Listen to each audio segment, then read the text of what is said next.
you need help with addiction and don't know where to go, you can call the Substance Abuse and Mental Health Services Administration 24 hours a day. The number is 1-800-662-HELP or 1-800-662-4357.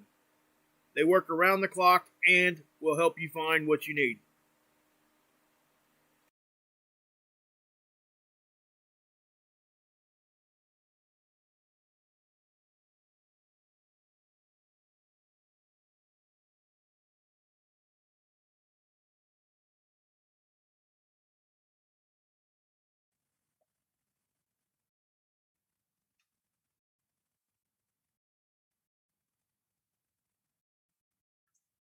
Hi, everybody. I'm Captain Tommy Scoville, and you are on the lifeboat. People, welcome to another one of the live feeds. Before we get rolling, a couple of things I wanted to go over. The people have spoken, and really appreciate all of you who did weigh in on the, our question and our poll, whether or not the live feeds are something that people want at 7 o'clock on the left coast, Oculize coast, or if it's something that people wanted at 1 hour earlier at 6 o'clock. And overwhelmingly, the crew has decided that 6 o'clock will be when we do our live feeds. So starting next week, that would be Monday, all of the things that we do in the afternoon will all be at 6 o'clock West Coast time. So if I'm doing an interview or if I'm doing a live feed, either way, it's going to be 6 o'clock. Now, we know that tomorrow is the weekend, and each and every weekend, I do everything I can to reach out to the people who miss the opportunity to do live feeds during the week. So we do a live feed at 3 o'clock. That's 3 p.m. on the West Coast time on Saturday and on Sunday. So please make sure that you tune in for that. Folks, yesterday I asked you in the live feed to keep in your thoughts and prayers a friend of the boat, gentleman by the name of Noah. As I told you, they had opted to remove life support from his mother-in-law. It's a super, super difficult thing. This was caused by the C+ math, and today at 8 o'clock her journey ended, and that is really presenting a very tough time for he and his family. And I would really appreciate continued thoughts and prayers for him. He reached out to me and he's just going through it, as understandably anybody would. But one of the things that makes this place so special is that we're always there for people who are in need. And I said, "Is there anything I can do for you, my brother?" And he said, "Thoughts and prayers are really all I could hope for." So it would mean the world to me if you could do that. He's a great guy, just a really good person, and I'm hurting for he and his family in a very big way. And I just hope that everyone will keep him in their thoughts and in their prayers. That's really important to me. I appreciate that, people. So without too much further ado, if you got to look at the subject matter for this evening, people, this is a polarizing subject, right? We know this. There are people who weigh in on both sides of this argument or this debate or this issue. It doesn't even need to be a debate here on the boat. In the real world, most assuredly, this gets people's dander up. Here, I don't feel that that's a necessity.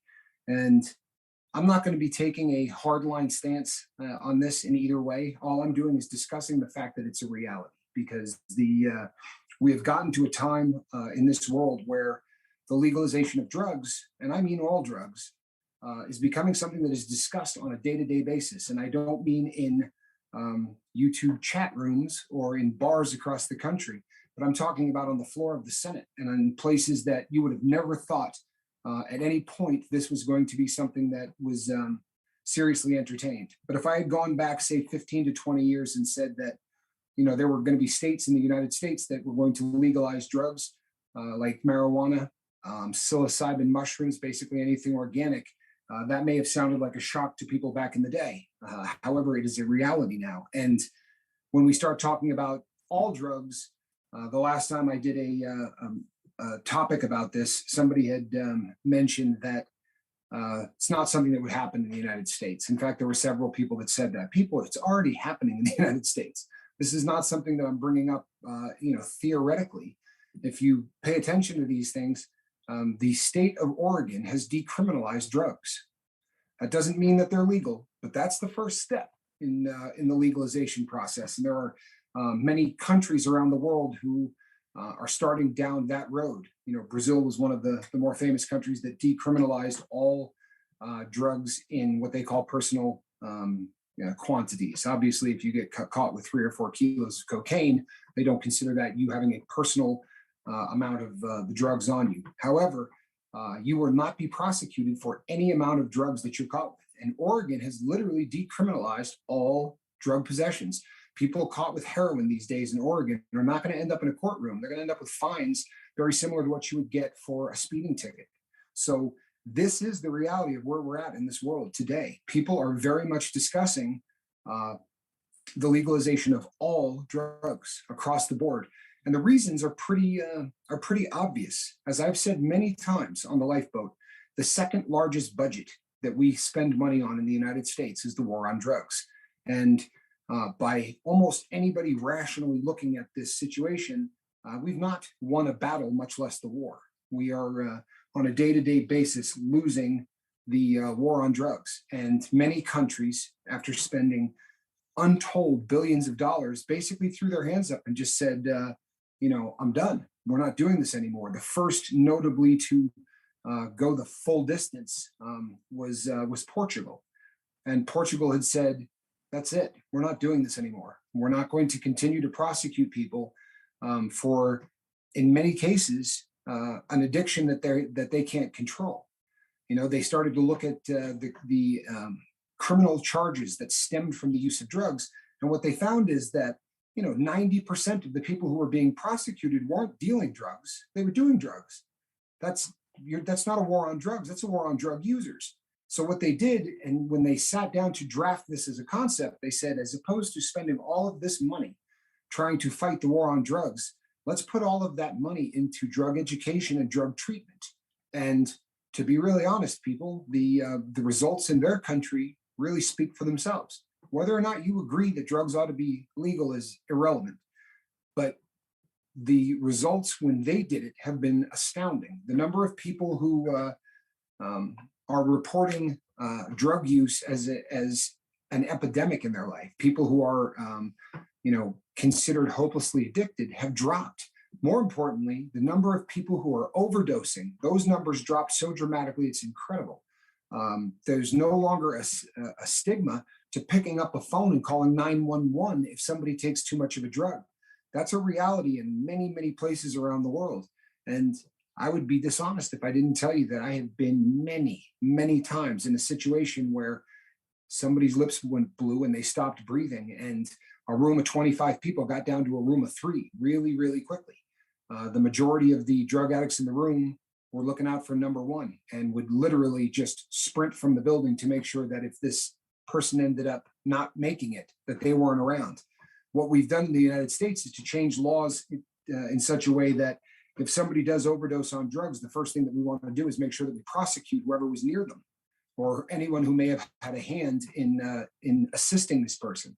I was in federal prison with a guy who, his story was just one of the saddest things you would ever read, because he was 18 years old. He was addicted to heroin. And the guy that he got his drugs from was driving 2 states over, which is an important fact because it made it a federal offense. He was crossing state lines, but he was driving 2 states over to pick up a large quantity of heroin. And his car didn't start. It quite simply just would not turn over.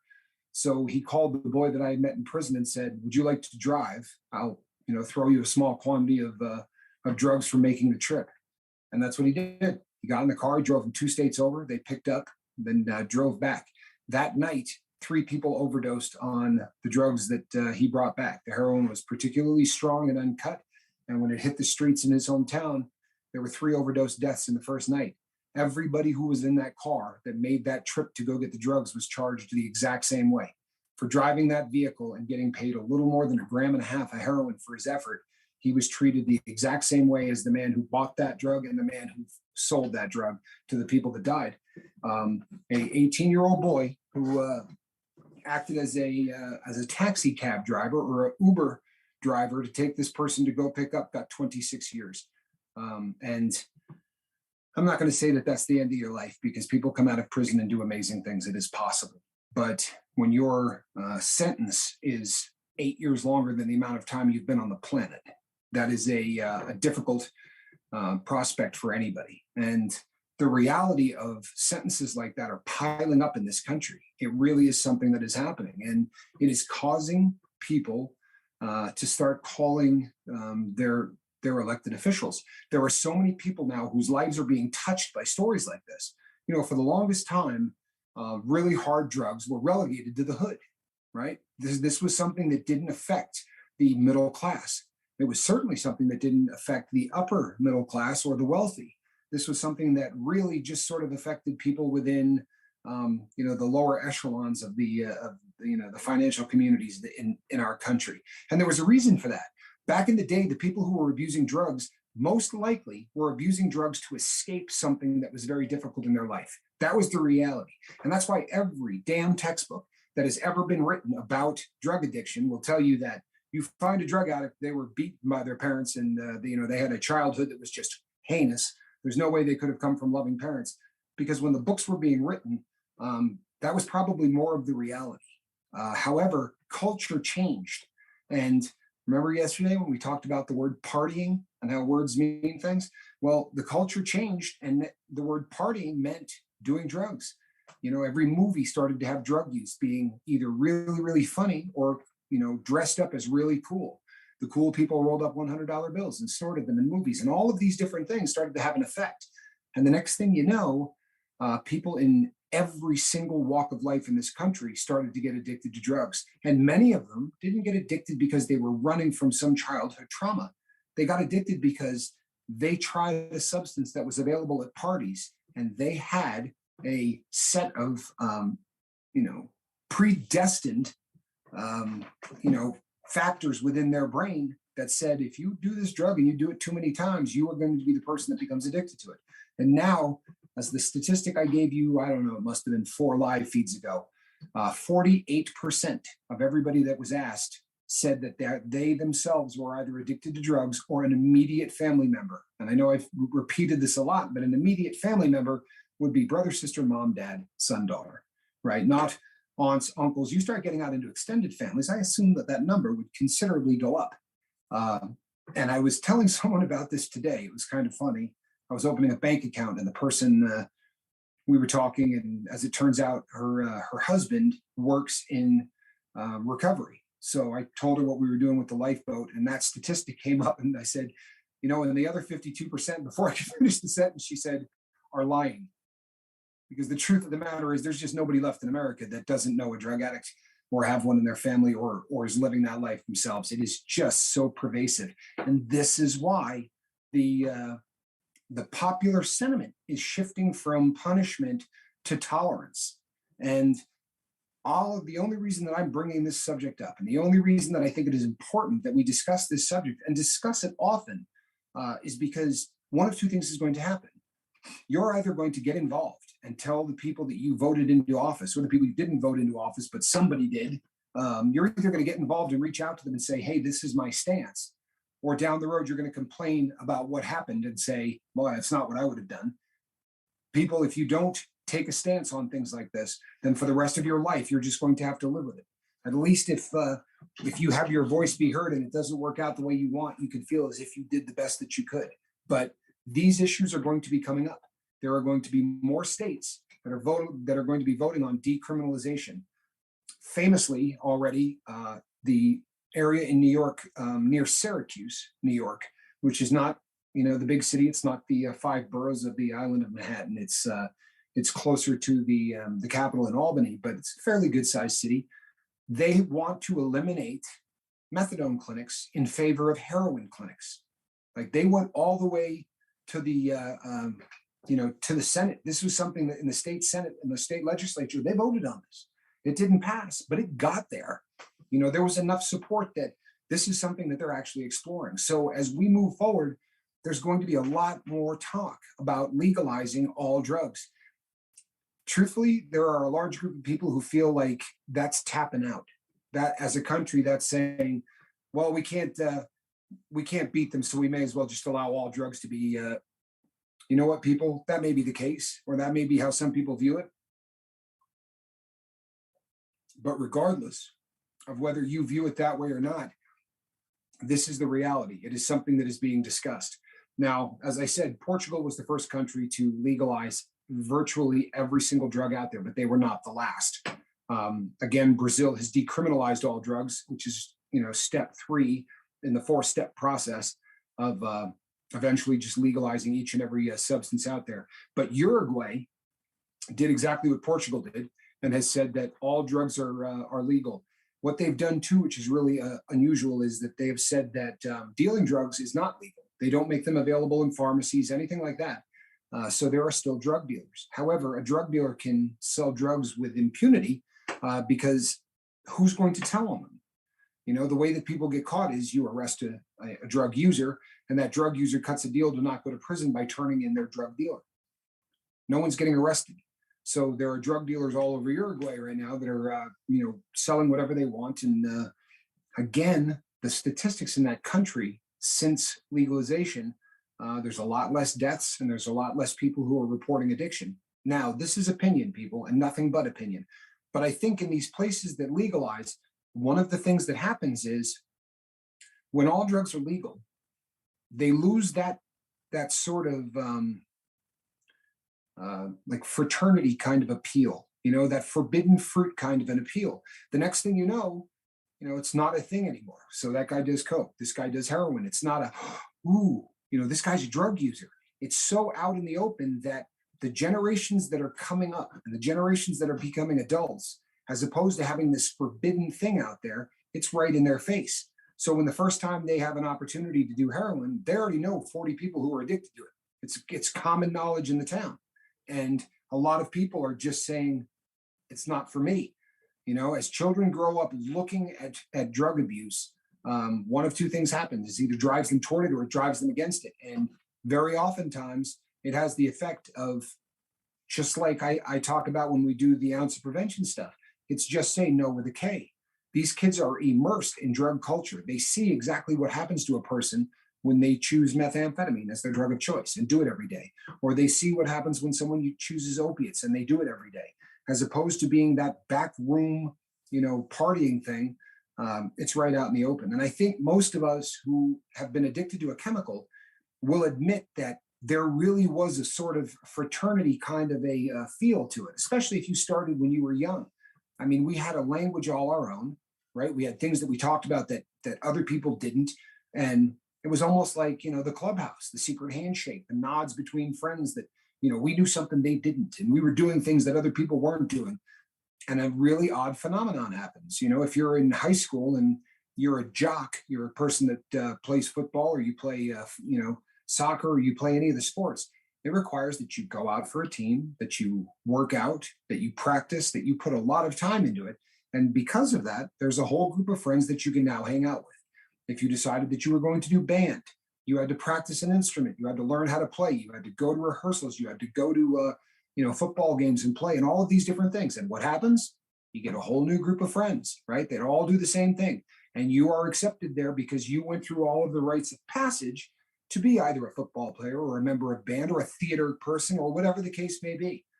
All of those required a great deal of effort to fit in, but not the drug culture. The drug culture, all it took to fit in was getting high. And there were a lot of people when I was growing up who didn't seem to fit anyplace else and started smoking weed because it was an instant group of people that they could be accepted into as an equal peer. And I think that that's another one of the dangers of the world that we bring kids up in today, is that if you're not accepted into a certain segment of society, drugs are always out there, and it's always that group of people. Where I grew up, there was a village green in town, and what that basically meant was that the road would split. Right, the two lanes would go around a very large area of grass with trees and things of that nature. I mean, it was a couple of football fields long, but that's where the kids who did drugs hang out. I mean, it was for decades. The kids that hung out on the green got high. In fact, they used to call them, the green kids. As my sister was going to school in Texas, there was a very large tree out in front of the school, and all of the people that smoked pot hung out, and they used to call them the tree people. In most societies and in most places in America, there's a name for those kids: potheads, burnouts, users, whatever the case may be. But again, it just creates that little fraternity, and that kind of gets eliminated when you decriminalize or you legalize drugs. And again, people, I'm not taking a stance on this. I hope you understand that. If I were to take a stance on it, I would say this: I'm not a huge fan of the concept of giving up. I'm really not, ever. I really feel like that's quitting. And you know how we feel about quitting, right? I don't think you ever quit quitting. I think we win the war on drugs, not by giving up, but by doing exactly the kind of things that we're doing on the lifeboat every single day. Giving people an opportunity to try to fight the good fight and get support while they do it. I think that that's probably the most healthy way to try to attack the war on drugs. That being said, there needs to be a stink load, and I mean a stink load of reform when it comes to how we deal with people who are users. The fact that the criminal codes are so strict when they catch people who are using lends itself right into that hatred of society, right? How many times do we say on here that society doesn't care about drug addicts? Well, why would they, right? I mean, the law says you're a dirtbag.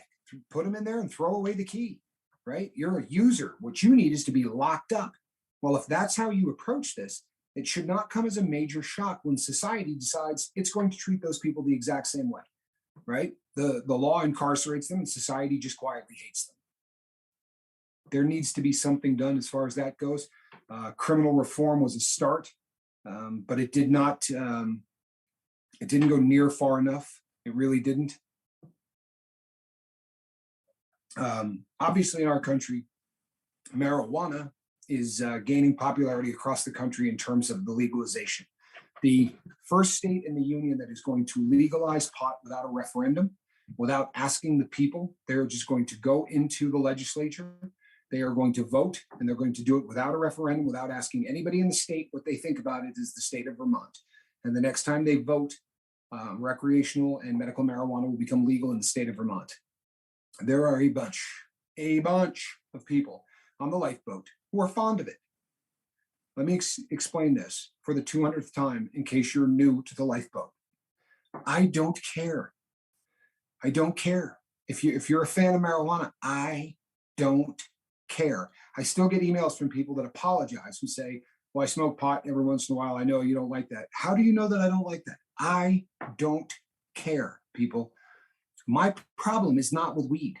My problem is not with any substance. To be perfectly honest with you, I don't care, right? Pain medication is essential. It's one of the most important pharmaceutical products on the planet. We could not live comfortably in this world without pain medication. Every time there was a car wreck, every time there was an accident, every time somebody broke something, what would we do? I mean, take it from me. Yesterday, I had a doctor rooting around in a puncture wound in my finger, and there was nothing that I could take for pain. I have a pretty good idea that pain meds are awesome for what they're used for, but I can't take them. That's me. My problem is addiction, right? My problem isn't opiates. My problem is addiction. And I view that across the board with all drugs. So for those of you who, partake of marijuana, I don't care unless it's destroying your life. And people are going to say, THC is not an addictive substance. People, the term addictive means different things to different people. In fact, if you ask 10 people, you'll get 10 different definitions. It should be very simple and cut and dry, but it isn't, not by any stretch of the imagination. What makes something an addictive substance? Well, if you go back to the 1930s in this country, when they passed the Narcotic Act, there was a time when the Sears and Roebuck's catalog, you could buy syringes, cocaine, and heroin and have it mail ordered to your house. This is a fact. Then there were companies that sprouted up all over the country, and they came out with things called patent medicines. And this is a fascinating time in our country if you ever want to Google it. When patent medicines came out, they could claim anything. You've probably heard the term a snake oil salesman. Well, people literally would market things, and they would call it, Mr. Smith's magic snake oil. And they could say whatever they wanted. This cures cancer, erectile dysfunction, falling arches, your hair will grow back. They could make any claims they wanted because there was no Food and Drug Administration to counter any of these things. And usually the active ingredient was heroin. At the time, heroin was a name brand product, right? It's diacetylmorphine, but it was a name brand product from the company Bayer. And it was a painkiller, a very effective painkiller. But they would take it in powdered or liquid form and they would put it into all of these patent medicines. Now, did it cure anything? Hell no. But if you've got a cough and you take a good blast of heroin, you don't much care about that cough. And it would relax your body enough where if you were coughing, you weren't doing that hacking thing. You probably have seen movies like Tombstone, right? Where the girl is addicted to laudanum. Same thing. It was just a patent medicine that had a ton of opiate in it. They also went the other direction. There were drugs that had a lot of cocaine in it. And believe it or not, people, they had teething medicine for babies, right? Your child had teeth poking through the gums. Nothing better than a little cocaine and a spoon to make sure that the child didn't have any pain from that. This is a fact, people. You can look up the patent medicine history in this country, and it's frightening. So we stepped in as a country and we passed the Narcotics Act. Now, by their definition, something became a narcotic if it was addicting and if it was life-threatening in overdose quantities. Now, marijuana is not going to kill anybody, no matter how much of it you smoke, right? You're never going to overdose on marijuana. If someone wants to argue that one with me, my goodness, you're barking up the wrong tree. I promise you, you're never going to smoke so much weed that you stop breathing. It's not going to happen, right? There's no overdosing. So it did not tick that box off. Now, in terms of, is it addicting? There are two kinds of addiction, right? This I don't think anyone will argue with. There's the kind of addiction where your body says, I need this or I will make you miserable, right? The first drug that jumps to mind is heroin. The withdrawals from it are absolutely excruciating. Alcohol, even more so, right? The withdrawals from alcohol will kill you. You see somebody that gets far enough along in it, well, that is obviously an addictive substance that has a physical dependency. Marijuana does not have a physical dependency. Does that mean that there is no addictive properties to marijuana? Well, I'll have to argue that one. There are people out there that I've known super well that smoked for 15 to 20 years. Now, you can put them in a room and not give them any more weed. They're not going to die. They're not going to go into physical withdrawals, but they are going to be the most angry and miserable SOBs that you've ever come across. And for many people, that anger, that misery, that lack of having that relaxed feeling that they've had for so long will drive them to continue to use it for the rest of their life. By my definition, that would be addictive. You can take any stance you want on this, people, because what I'm telling you is my opinion. But for those of you who have smoked a ton of pot, most people who have to then put it down have a very difficult time doing so. That to me is an addictive property of the brain. Since we have talked about this ad nauseum, at this point, you're probably tired of me talking about it. Addiction has a component that falls within the reward center of the brain. So trust and believe, people, that you can get addicted to anything, okay? Now, doesn't mean you can get physically addicted to anything. That list is very small. It really is. It's quite small. But to get mentally addicted, to get to where you're spiritually addicted, there are people addicted to money. You don't even take that into your system, right? There are people who are addicted to pornography. These are real addictions.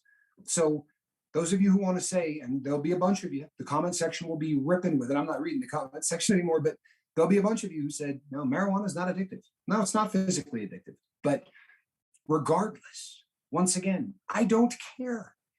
I'm here to help people who believe that the substance they're on has taken over their life, has become something that doesn't let them live the way that they used to, because it controls what they think about on a day-to-day basis. If you spend 4 or 5 hours a day thinking about a substance, you're addicted to it. That would be my definition. You can define it any way that you want. But my job is to make sure that if there is something in your life that is controlling you, that has become such a factor in your life that you feel you need to stop it, I'm here to support you on it. I hope you get this. That is what we do here at the Lifeboat. I have never lectured anybody for the use of marijuana. I have never lectured anybody for the use of anything. I haven't. That's not what we do here.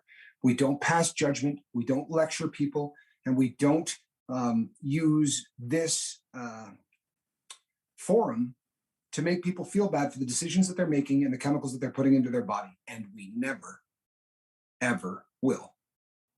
I hope you get that. So the realistic situation that we have in this country is that state by state, they're all legalizing marijuana. It's going to become a federal thing at some point. It isn't yet, but it will be. Whether that's good, bad, indifferent, once again, I don't care.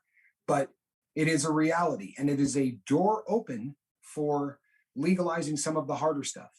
Again, whatever direction you want to take on that. What I care about is this. Don't sit by and let this become a reality in the country without weighing in on it. Just like when we say, hey, would you rather we do this live feed at 6 or at 7?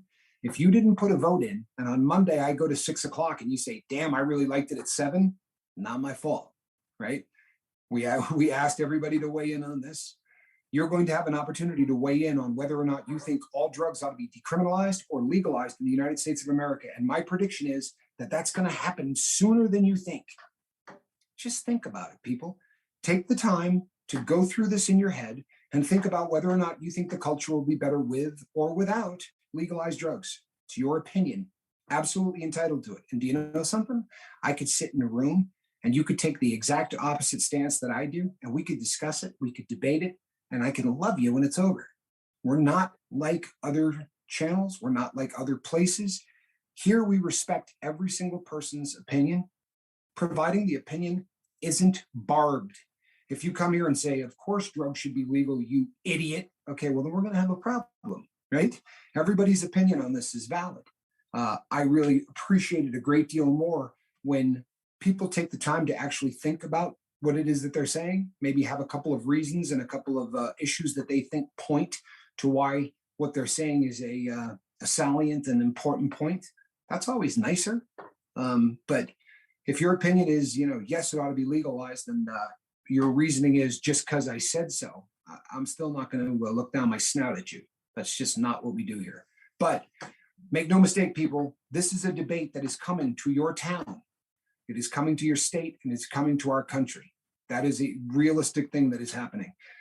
If you look at the states that have legalized recreational drugs and taken a look at the amount of money that is being generated for these states in taxes, I hate to be cynical, but it's very difficult not to be. Just the amount of money that is being generated through the taxation of cannabis points to the fact that this is going to be the norm. It's not going to be the exception. I would be a much happier camper if all of that money that we generated in taxes from that went into programs to help people who are doing harder drugs. I think that's a beautiful concept. There are states that have at least claimed that that's what they're going to do with the revenue.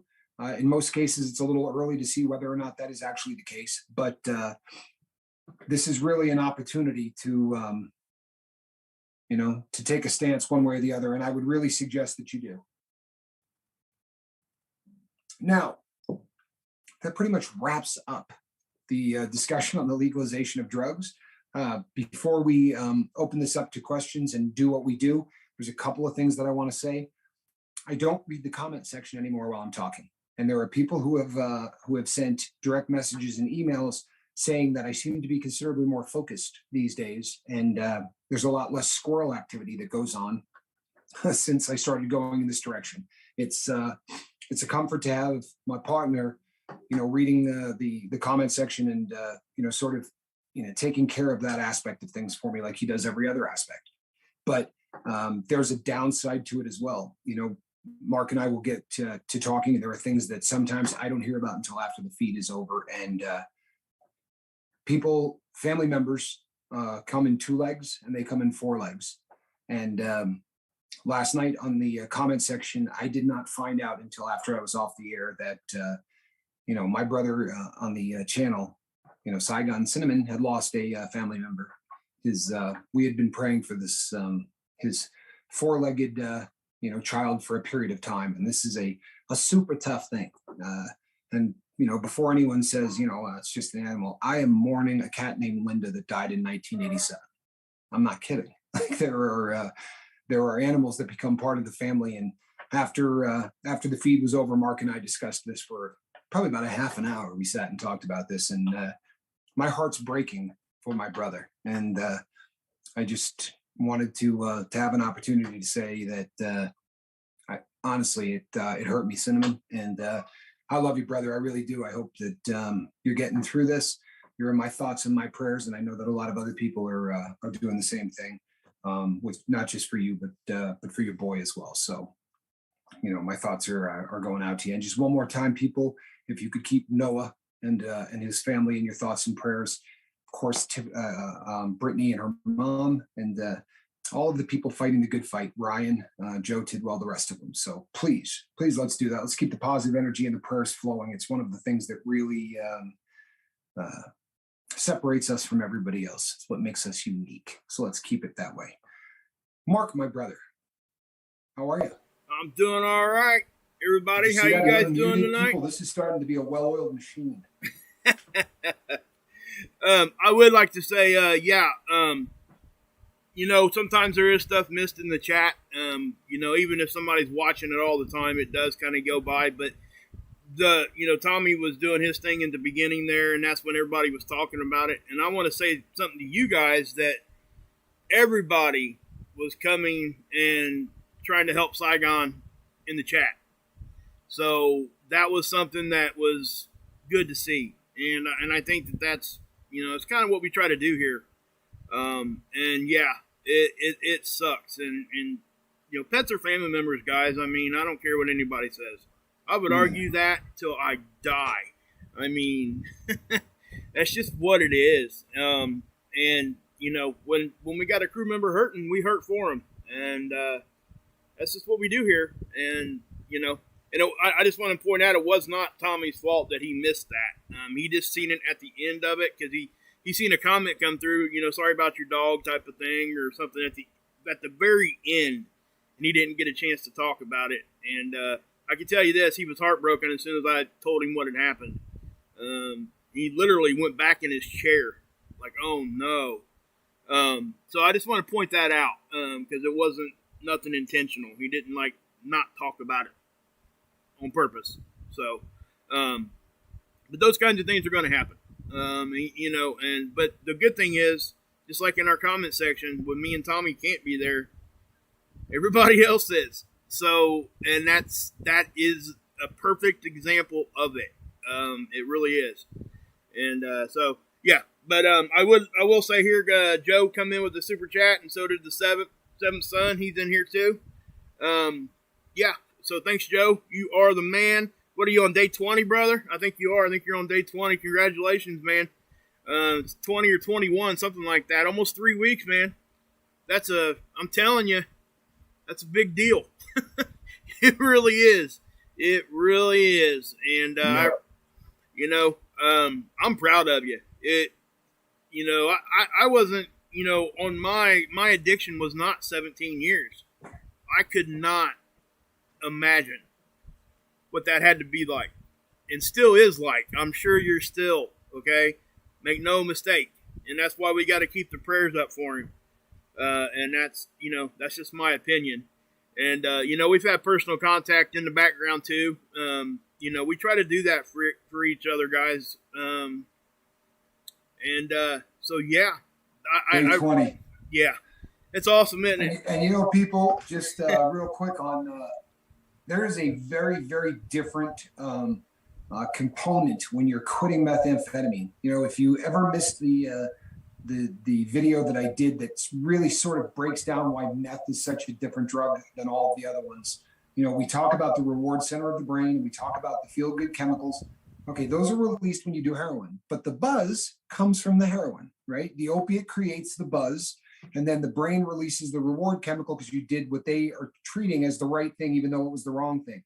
With methamphetamine, the buzz is the exact same chemical that the reward center of your brain is releasing. You're getting high on your own chemicals. And what that does and what that means is that when the times comes for you to quit, many times, especially if you've been using for 4, 5, 6, good Lord, 17 years, there's something that is called anhedonia. And or anhedonia, depending. And what it basically means is that those chemicals are going to stop coming.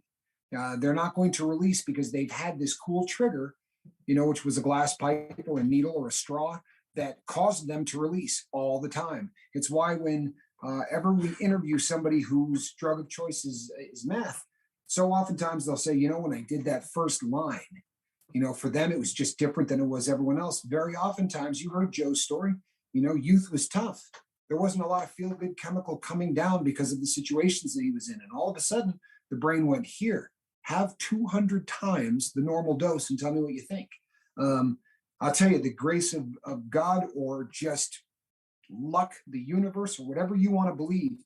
But the fact that Joe is as happy as he is on day 20 is a testament to his strength and just the fact that good things are happening, because so oftentimes when you see someone who's been using meth that long and they quit, they're this person, where there is no happy, there is no joy, and there is no celebration. And Joe is just, I wish we could have kept filming after the interview when it was just the three of us sitting around talking afterwards, because I will cherish that for the longest period of time. The feel-good chemicals, the dopamines, and all of the things were rushing through my body after watching that interview, and the three of us just sort of sat there buzzing and virtually high-fiving each other. It was a beautiful thing. You couldn't have gotten the smile off of any of our faces with a crowbar. That's one of those things you can't fake. You can't fake that. No way. No way can you fake it. And then that's what we're experiencing with almost all the interviews. And that's why they're so powerful, because they're real. That's a real person's struggle. That's a real person's story. And it touches so many other people that don't even have addiction because they're real. And you don't get that hardly anywhere else. I would even say nowhere else almost. It's just, I guess that's one of the things that why me and Tommy connected right at first, was because the fact that that's what we wanted. We didn't want any of the fake junk out there. We wanted it to be what it is, and we let it take its own life. It's doing what it needs to do on its own. We don't have to do much to it. We're trying to dress it up, and on that for a second, guys, yes, I was messing with the graphics a little bit. With the pixels, that when you're zoomed in real far, like if I zoom the window in and bring Tommy's face all the way up, it gets really, really pixelated. So I brought it down just a little bit. I'm not sure if Tommy's seen that yet or not. And have not even looked. Okay, that's fine. No, it's not much, but I will be working on those borders, just so everybody knows. I know it doesn't look 100% right now, but again, this is a work in progress, and this is something that I can do while we're doing this, and it's better to do it this way, actually, because I get to see what it's looking like. And I can do that, too, through tests and whatever, but I'm just trying to make it look the best that we can and make it just for not just for everybody else, but for you guys, too. I know we say it to drag other people in here and to catch people's attention, but it is for you guys, too. We want it to look nice for you guys, too. I guess it's just like having a house or whatever. You don't want it to look bad, like walking to some those lines. We've got there's going to be some stuff that's coming in that's going to make it a little bit better. I'm sure most of you know what a green screen is, and we're going to be going that route here shortly. And when you're done, Mark, I got a couple of announcements that I got to hit the boat. No, you go ahead. I'm done. Go ahead. Okay, I got a couple of things, people, that we got to talk about. Most of them are nuts and bolts and fun stuff, and then one that is just something that eventually was going to come up, and now is probably the time to talk about it. But tomorrow, 3:00, people, the 3:00 live feeds on the weekend are the coolest things ever, because you're going to run into a whole bunch of crew that you don't normally get to spend time with. They don't, because of what country they're in or because of the time zones, they're not able to get on these night calls. And it's very, very cool to have the opportunity to spend a little time with them in the comment section. And it tends to be a little bit more lighthearted. The weekends are, if we start talking about, I think the flag of the ship came out on the last weekend live feed, which was good for some laughs. Mark said one of the funniest things I've read in the comment section ever. I have to go back and look for that one. It's a good one. But Yeah, the weekends are fun. They really are a good time, and that's going to be 3 o'clock tomorrow. If you got on late today, the people spoke, and starting on Monday, it's going to be 6 o'clock every single night. It will not be a six, then a seven, depending on interviews uh, or letters, goodbye letters to drugs, or any such things. That will always be at 8 o'clock in the morning and 6 o'clock at night.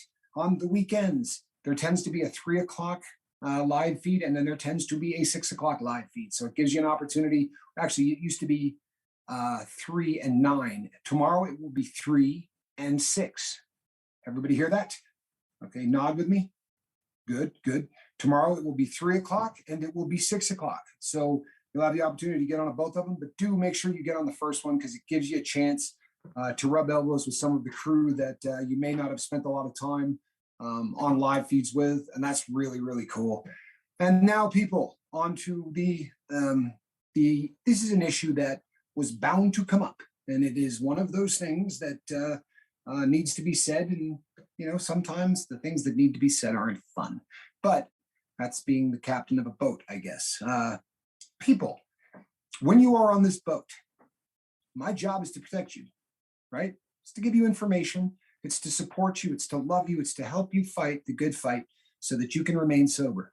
And it is to put an image out for the world so that they know who you are. And when they see a Joe Birdwell in an interview, right? Or they see Derek, or they see Grizz, or they see anybody else that we interview, Journey, it puts a face to addiction, and it's not the face that they think they know. And it shows that addicts are people too, and that they deserve respect. And I will fight with my last breath to ensure that while you are here, nobody ever treats you with anything but respect and dignity. Okay.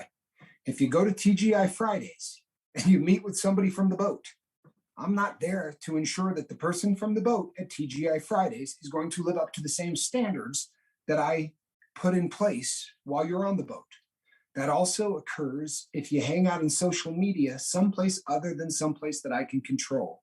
So this is what I would encourage people. Do the right thing when no one's looking, right? My father used to say that integrity was doing the right thing when there was no one there to see it. Well, when we're not there, when the people that run the boat are not there to look, be the same person that you are when you're on the boat. If not, that falls into the term hypocrisy. And being a hypocrite is like the backbone of being an addict, right? We live one life that we really live, and then we live the life that we pretend to live. Don't do that crap. Don't do it.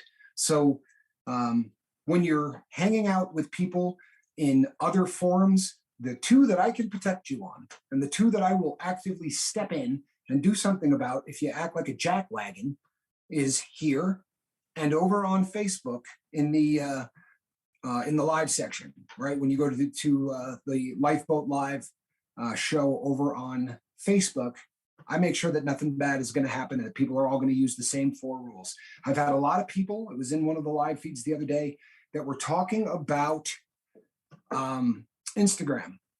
The reason that I have not built the platform up massively on Instagram is because of the way it is built. I can't control it in any way, shape, or form. And the day that I put up the site the first time, the number of people who came over to join, because my name is Tommy Scoville, who have nothing to do with the lifeboat, was astounding. Now, these are people who, they're good people, but they don't live by the 4 rules. I promise you they don't. The first thing that I saw put up, I went, holy good God, I don't want anyone from the boat seeing this. Not only was it laced with 4-letter words and dripping with vitriol, but it was a political statement, right? So he knocked 3 of the 4 rules out of the park. If he had just decided to rag on God a little bit, it would have been, the quintella, what is it, quadzilla. All 4 of these things would have been ticked off at one time. People, I can't control that platform.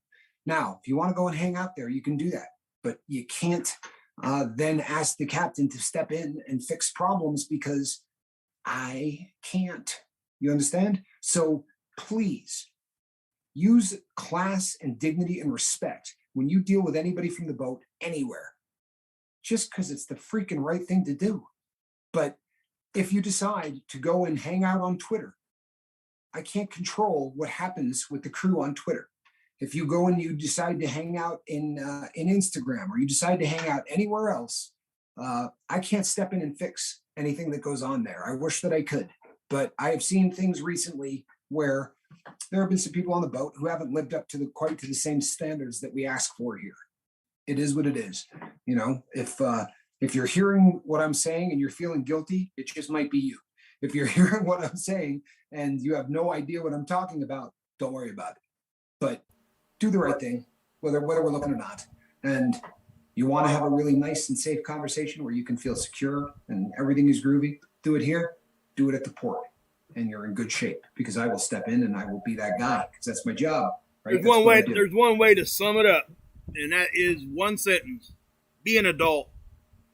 It's really that simple. And you could even throw the word respectful in there. Be a respectful adult. If you can't, like Tommy said, if you can't say something good about somebody, then don't say nothing at all. Just keep it to yourself. It doesn't do anything but breed the hate that we push against. So that's what I would say. Yeah. I think that pretty much sums it up, people. And again, not a fun topic of conversation, but it should be the last time that I have to say it. There's by the way, no guilty parties in this. I'm not angry at anybody. I'm not. So don't get it, in a bunch or anything of that nature. I'm not. All I'm saying is that I wish more than anything that I could be on 15 different platforms, right? Because it would make the boat better. It would make the boat bigger. But the last thing in the world I want is to bring people someplace where I have zero control over how people act. I'm not worried about the people on the boat. You're a great crew. I'm worried about the people who go, oh, Scoville, and think I'm going to eat peppers, and then decide to go completely nuts when I don't. And I watched that, people. I built 8,000 people on Instagram in 6 months, and then walked away because of the things that happened there. That I watched the platform change from something that was really, really fun and nice to something that just wasn't anymore. And that people leave really slowly. I think I still got about 7,500 followers over on Instagram, but I haven't done a post since the day I started the boat, because I'm looking for an oasis of love, right, in a desert of hate. I've said this from the word go, and we are that oasis. I love everybody on this boat. I really do. Every single person on this boat. And this is where I want to be. This is where I want to be every day for the rest of my life. I swear to you, that's the truth. This is Mark and I were talking about it today. People, the day is coming. I promise you, the day is coming where this is going to be full time. And when that happens, I will be back to answering 80% of the comments, and I'll be back to doing really going to be something where we can get an awful lot more. Both of us can get an awful lot more involved in the minutia. But as for now, we're giving it everything we got, and we will continue to do so, because it's a labor of love. And as Mark has said so eloquently so many times, this is the backbone of our sobriety at this point. It really is. This is one of you talk about a toolkit. No, we got a Ford F-150 full of tools right here. This is, this is for us the absolute best way going. I could say this too. Due to the heading, marijuana isn't as harmless as many like to think it is. It ruins your sleep. You become moody when you're not on it. Becomes dependent and emotionally dependent. See, people, there are definitely people who are going to weigh in on both sides of that argument, and I love that. I really do.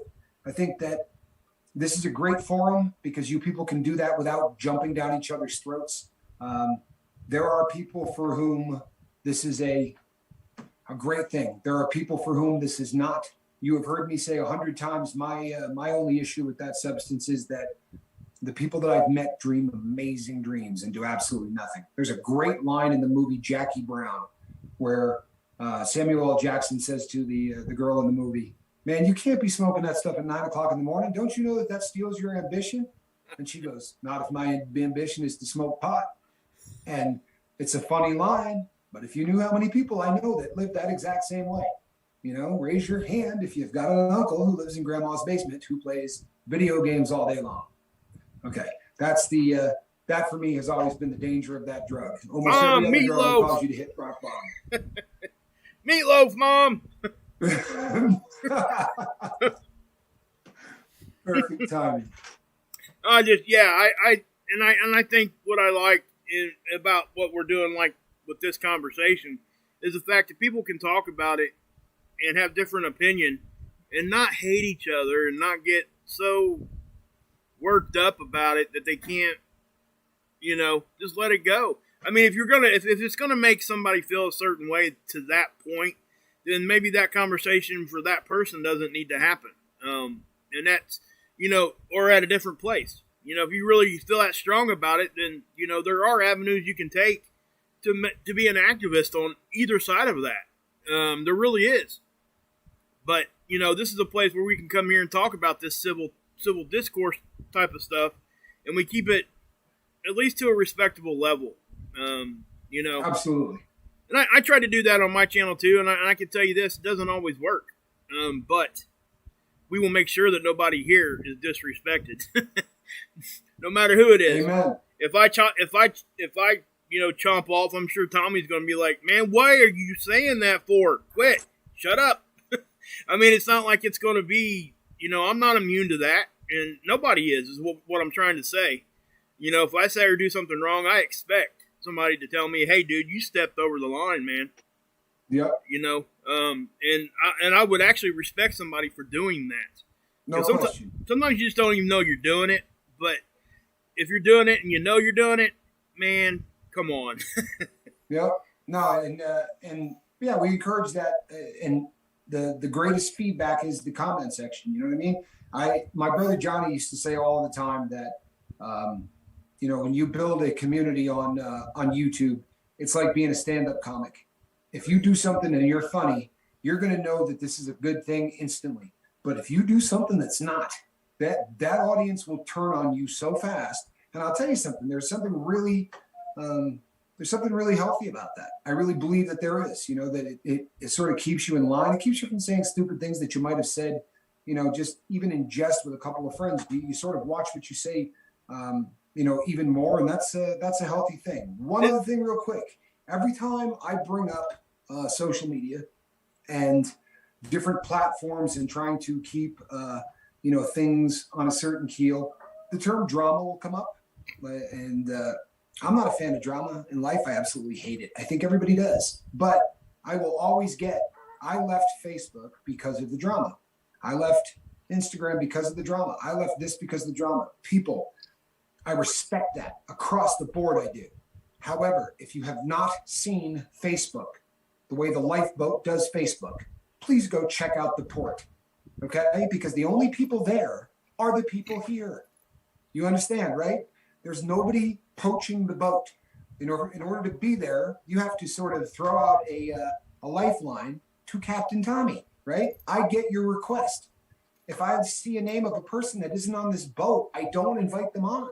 Right? The only people on the safe port are you guys. So if you want a place where you can expand this out a little bit and show some pictures of your family and enjoy the best of social media without the worst of social media, the 4 rules apply at the port. Go ahead and hate Facebook, but I challenge you to hate the safe port that we've built there, because it's the exact same thing as this, except you don't have to listen to me quite as often. That's really the only difference. But it's a great place to really get an opportunity to get to know the people here. And anytime you get to know anybody on the boat a little better, I think we're winning. Plain and simple. And the comment section today, I'm enjoying this. Brett H says, some people can casually drink. Some people can't. People, this is the nature of every single thing we talk about all of the time. There are people who can smoke pot. There are people who cannot. There are people who can drink. There are people who can't. I've told this story before. There's always somebody that wants to go off about it. I will tell it again. I got a couple of friends who sell stock, who do blow every New Year. It's what they do, right? The first of the year is a cocaine day for these people. The last day of the year and the first day of the year, they do a pile of cocaine. They won't do it again until the following year. Now, you can sit and say they got a drug problem, but the truth of the matter is, I don't endorse it. I think it's a pretty terrible drug, if you want to know the truth. It's a reprehensible drug. But it would really kind of be hard for me to say, yeah, this is really affecting these people's lives. It's not. But I know me. If I went and did that with him on January 2nd, I'd go buy some more of it. That's who I am. You understand, the problem is not the drug. The problem is the addict. The problem is the fact that we're wired differently, which makes us all what? In the same boat, people. It's not a name that we came up with by accident. Somebody showed up one day and said, after I said, we're all in the same boat, they said, boy, it really is a boat, isn't it? It's and then I saw Charlie Mullins had to put down, did the captain get the deck scrubbed? See that? I almost got through the entire thing. If I had just ended on time, I wouldn't have been, they wouldn't have had to bring up the big fingers and what I accidentally did to Chi-Chi via the, see, but look, I didn't block or steal anybody's wrench. I didn't do anything stupid tonight. Can I get a virtual high five? Nothing? High five, man. High five. Yeah, I did great tonight. You did. I'm the one that was jacking stuff up tonight. I was trying to. But that's your job. I'm not supposed to touch that stuff. You know what I mean? That's, but yeah, so guys. People, so I just want to say I love you guys, and I'll let Tommy end it out. Excellent. We love you, man. True story. So people, let's just make sure we all got it, right? Because I repeat things until you're sick of hearing them. Tomorrow, 3:00 on Oculi Mortis's coast, we will be going live so that everybody all around the planet has an opportunity to get on this boat. I also saw my brother Alan Ballantyne's name there. It's great to see Alan. I just saw the Pepper Dojo.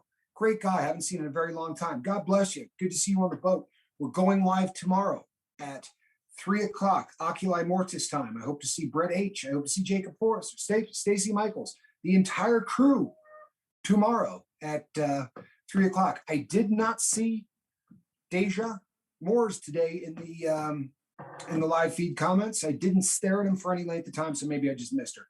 But if by some chance she's not here, maybe somebody could reach out and tell her that tomorrow, 3:00, we will be going up on the boat. Because let's be honest, people, it's not the same boat when Deja's not here. So if somebody reach out and let Deja know that we're going tomorrow at 3:00. In fact, reach out and tell a bunch of people, because you know what the assignment is between now and tomorrow, right? Okay, at 8:00 in the morning, I'm going to tell you exactly what's going on. And between now and then, what I want you to do is make sure you reach out and try to save something. I am Tommy Scoville. That is my man, Mark Wages, and this is The Lifeboat. Thank you, people. All right.